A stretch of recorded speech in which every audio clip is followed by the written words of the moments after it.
ನಮಸ್ಕಾರ ಸ್ನೇಹಿತರೆ, ಮಾಚಂದ್ರ ಯೂಟ್ಯೂಬ್ ಚಾನಲ್ಗೆ ತಮ್ಮೆಲ್ಲರಿಗೂ ಮತ್ತೊಮ್ಮೆ ಆತ್ಮೀಯವಾದಂತಹ ಸ್ವಾಗತ.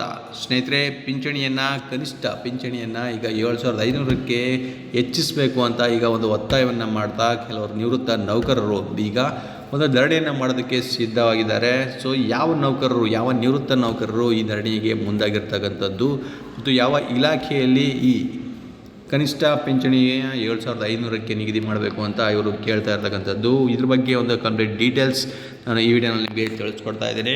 ವಿಡಿಯೋನ ಸ್ಕಿಪ್ ಮಾಡ್ದೇ ಪೂರ್ತಿಯಾಗಿ ನೋಡಿ. ನಮ್ಮ ಚಾನಲ್ ಇನ್ನೂ ಯಾರ್ಯಾರು ಸಬ್ಸ್ಕ್ರೈಬ್ ಮಾಡ್ಕೊಂಡಿಲ್ಲ ಅವರು ಈ ಕೂಡಲೇ ಸಬ್ಸ್ಕ್ರೈಬ್ ಮಾಡ್ಕೊಳ್ಳಿ ಸ್ನೇಹಿತರೆ. ಬನ್ನಿ ನೋಡೋಣ. ನೋಡಿ, ಕನಿಷ್ಠ 7,500 ಪಿಂಚಣಿ ಹಾಗೂ ಭತ್ಯ, ವೈದ್ಯಕೀಯ ಸೌಲಭ್ಯ ನೀಡುವುದು ಸೇರಿ ವಿವಿಧ ಬೇಡಿಕೆಗಳ ಈಡೇರಿಕೆಗೆ ಆಗ್ರಹಿಸಿ EPS 95 BMTC KSRTC ನಿವೃತ್ತ ನೌಕರರ ಸಂಘಟನೆ ಸದಸ್ಯರು ರಿಚ್ಮಂಡ್ ವೃತ್ತದಲ್ಲಿರುವ ಭವಿಷ್ಯ ನಿಧಿ ಪ್ರಾದೇಶಿಕ ಆಯುಕ್ತರ ಕಚೇರಿ ಎದುರು ಪ್ರತಿಭಟನೆಯನ್ನು ಮಾಡಿದ್ದಾರೆ. ಸೊ EPS 95 ಯೋಜನೆಗೆ ಒಳಪಟ್ಟ ನಿವೃತ್ತ ನೌಕರರು 1,000ದಿಂದ 3,000ವರೆಗೆ ಪಿಂಚಣಿ ಪಡೆಯುತ್ತಿದ್ದು ಕುಟುಂಬ ನಿರ್ವಹಣೆ ದುಸ್ತರವಾಗಿದೆ ಎಂದು ಪ್ರತಿಭಟನಾಕಾರರು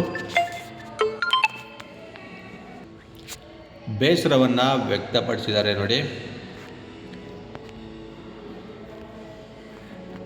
ಹಾಗೆ ನಿವೃತ್ತಿಯಾದ ನೌಕರರಿಗೆ 6 ತಿಂಗಳೊಳಗೆ ಪಿಂಚಣಿ ಹೆಚ್ಚಿಸುವಂತೆ 2022ರಲ್ಲಿ ಸುಪ್ರೀಂ ಕೋರ್ಟ್ ನೀಡಿದ ಆದೇಶವನ್ನು EPFO ಅಧಿಕಾರಿಗಳು ಜಾರಿಗೊಳಿಸಿಲ್ಲ. ಕೇಂದ್ರದ ಮೇಲೆ ಒತ್ತಡ ಹೇರುವಂತೆ ಕೇಂದ್ರ ಕಾರ್ಮಿಕ ಉದ್ಯೋಗ ಸಚಿವ ಮನ್ಸುಖ್ ಮಾಂಡವೀಯ, ರಾಜ್ಯ ಖಾತೆ ಸಚಿವೆ ಶೋಭಾ ಕರಂದ್ಲಾಜೆಗೆ ಫ್ಯಾಕ್ಸ್ ಮೂಲಕ ಮನವಿ ಪತ್ರ ಕಳುಹಿಸಲು ಅಧಿಕಾರಿಗಳಿಗೆ ಕೋರಲಾಯಿತು. ನಿವೃತ್ತ ನೌಕರರ ಸಂಘದ ಅಧ್ಯಕ್ಷ ನಂಜುಂಡೇಗೌಡ, NAC ಅಧ್ಯಕ್ಷ GSM ಸ್ವಾಮಿ, ಶಂಕರ್ ಕುಮಾರ್, ವೇಲೂರು ಅಮರ ಮತ್ತು ನಾಗರಾಜು, ರುಕ್ಮೇಶ್ ಕೃಷ್ಣವರ್ತಿ ಪ್ರತಿಭಟನೆ ನೇತೃತ್ವವನ್ನು ವಹಿಸಿದ್ದಾರೆ. ಸೊ ಇದು ನೋಡಿ, EPS 95 BMTC KSRTC ನಿವೃತ್ತ ನೌಕರರಿಗೆ ಈಗ ಕನಿಷ್ಠ ಪಿಂಚಣಿಯನ್ನು ಈಗ 3,000ವರೆಗೆ ನೀಡ್ತಾ ಇದ್ದಾರೆ. ಅದು 7,500ವರೆಗೆ ನೀಡಬೇಕು, ಹೆಚ್ಚಿಗೆ ಮಾಡಬೇಕು ಅಂತ ಈಗ ಇವರು ಒಂದು ಪ್ರತಿಭಟನೆಯನ್ನು ಮಾಡ್ತಾ ಇರ್ತಕ್ಕಂಥದ್ದು. ಸೊ ಸರ್ಕಾರ ಅಂತಂದರೆ ಎಲ್ಲ ಇಲಾಖೆಗಳನ್ನು ಒಂದೇ ರೀತಿ ನೋಡಬೇಕು. ಸೊ ಈಗ ಪ್ರತಿಯೊಂದು ಇಲಾಖೆಯಲ್ಲೂ ಒಂದೊಂದು ರೀತಿಯ ಸಮಸ್ಯೆಗಳು ಎದುರಾಗ್ತಾ ಇದೆ. ನೌಕರರನ್ನು ಸರಿಯಾಗಿ ನೋಡ್ಕೋತಾ ಇಲ್ಲ, ಅವ್ರಿಗೆ ಸಿಗಬೇಕಾದಂಥ ಸೌಲಭ್ಯಗಳು ಸರಿಯಾಗಿ ಸಿಗ್ತಾ ಇಲ್ಲ.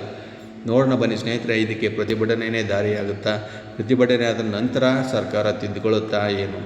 ಮತ್ತೊಂದು ಅಪ್ಡೇಟ್ ಜೊತೆಗೆ ನಾನು ನಿಮ್ಮನ್ನ ಭೇಟಿ ಮಾಡ್ತೇನೆ. ನಮಸ್ಕಾರ.